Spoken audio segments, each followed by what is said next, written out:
U vijestima iz kulture još pogledajte. U Cavtatu proslavljena 157. godišnjica rođenja Vlahe Bukovca. U Zagreb stigli najbolji turistički filmovi svijeta. U Osijeku se nasmijte uz nove karikature Ota Reisingera.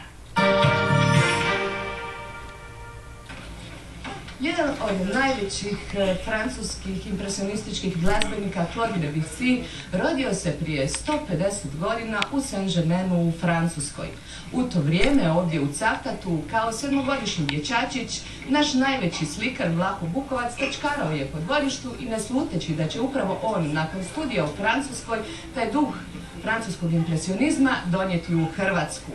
Na zanimljivoj večeri ovdje u Cavtatu, točno na Bukovčev 157. rođendan, Epidaurus festival predstavio je ta dva velika umjetnika. Rodna kuća Vlaha Bukovca pravo je mjesto za priču o njegovu životu i djelu.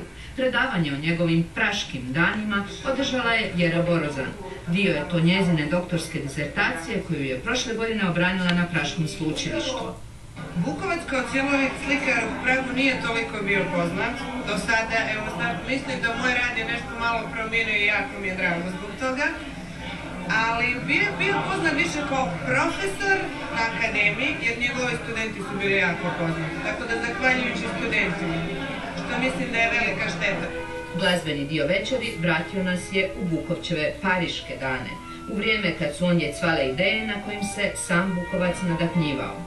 Točno u momentu kad Vlaho odlazi u Parizu se rađa bujica slikara, ali naravno Degas, Monet, Renoir i u tom jednom pariškom miljeu, fin de siècle, stvara se i cvat u glazbi, novi smjer impresionizma kojega okrunjuje Claude Debussy.